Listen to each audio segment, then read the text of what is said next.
is the start of the 24-hour readathon. It is basically Brit's basically readathon, I think it's called, or basic readathon. Now I'm totally confused, but it is also 20 minutes past midnight, so I have an excuse for that.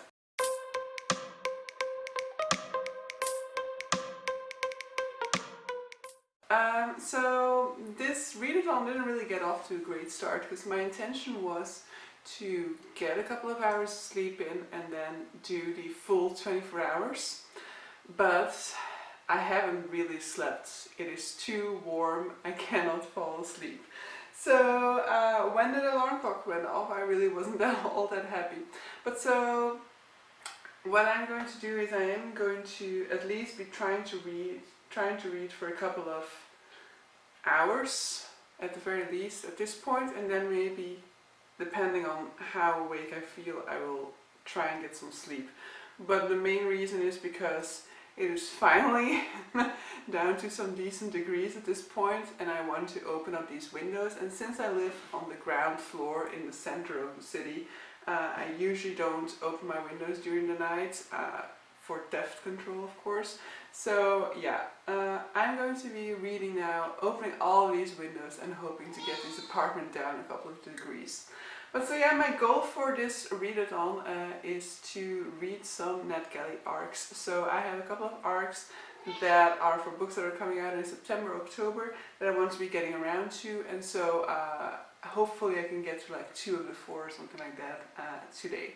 But so yeah, I'll check in with you guys a little bit later when I'm a little bit more awake, I guess, and when I can actually talk about these books with some clarity.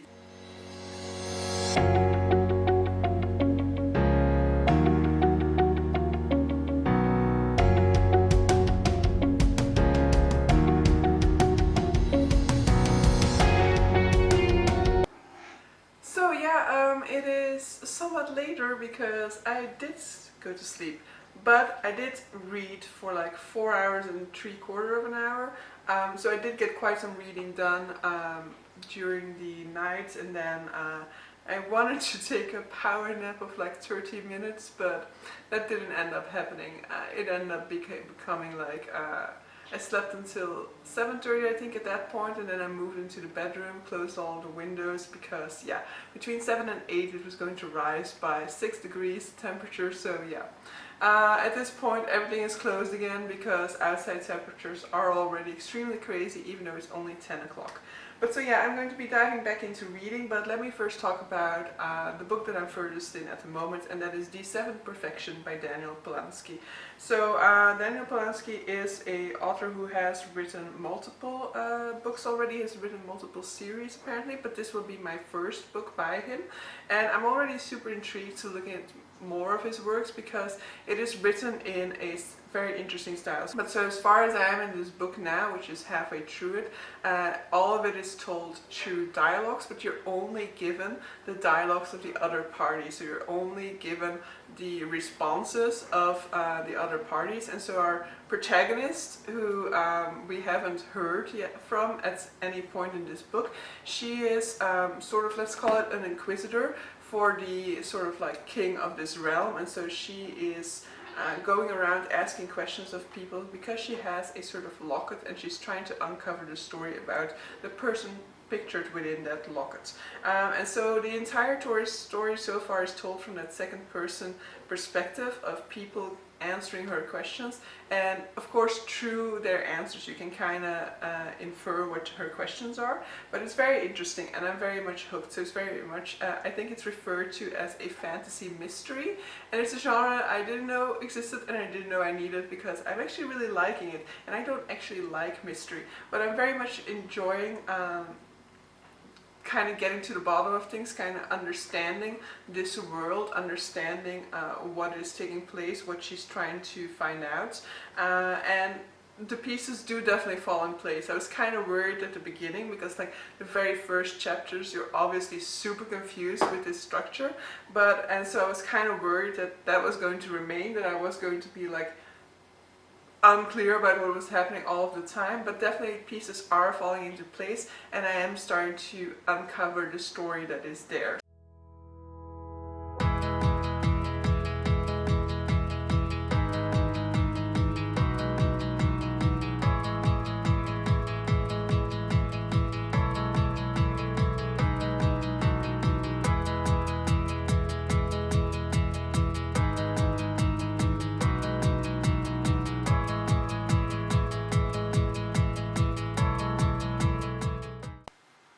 Alright, time to update you guys on the 7 Perfection, which I gave 4 stars, but I might need to change that for 5 stars because I think it was just brilliantly done. It's really just like a puzzle for the reader to explore, which I haven't really seen done in fantasy all that often.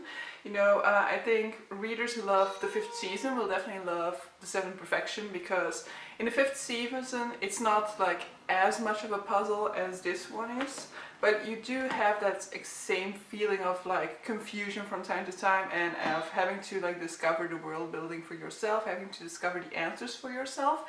And so I do think that I got a little bit of a like similar feeling with this one, because also with the 5th season I very much felt like this was unlike any other fantasy I had read, and so I definitely feel that way about the 7 Perfection as well. So definitely highly recommend it. So apart from what I've said before, what I very much like also is that it's looking at like history telling. This is something that I like books to talk about. I very much love the War and Peace for doing this. It's very much talking about how history is written by winners, you know, the way in which history is written down. It's very much colored by the interpretation of knowing that this is a person who won.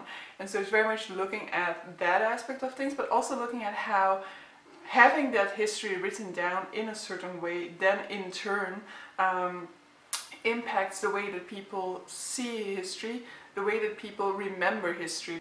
Because we're very much trying to uncover the story of how the sort of like God figure within this realm, how he ascended. And what we're very much looking at is a time period in which certain people were around at that time, but they either choose to remember things in the way that it is written down, or they very much start to believe that that is actually how things happen. So very much love this one, highly recommend it. And now I will be moving on to my second read.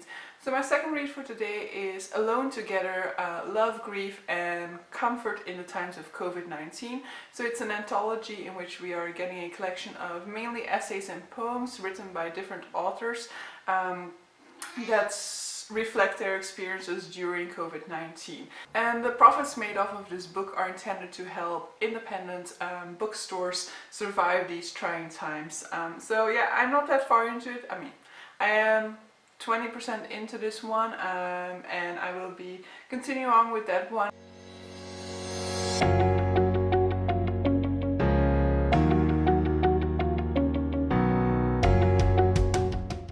So I'm currently about 3/4 of the way into Alone Together. I'm going to continue a little bit, but I don't think I'll be finishing today. But also the e-arc is actually longer than the physical book. In my mind I feel like I have finished this one, and I definitely do feel like it has its strengths. You know, I very much like the diversity of the collection, so there's a whole lot of perspectives and they are all from like different cultural backgrounds, different genders and all of those things. So it is showing a wide range of perspectives, and of course one of its driving forces of course is the recognition of these situations. You know, is you being able to recognize a whole lot of the things happening. On the other hand, a whole lot of the like more touching stories for me were stories that had to deal with like types of impact that I personally haven't had, like experiencing grief over losing people and things like that. And that section for me actually was the strongest, the grief section, and also in the way it tackled that, because we also had some sections not just of people like literally losing people to COVID-19, literally losing people dying from the disease, but also people falling out, couples breaking up, sister bonds that get shattered through this experience. So I do think it has its strengths. However, as with a lot of anthologies, there is always stories that work better for you and stories that don't work that well.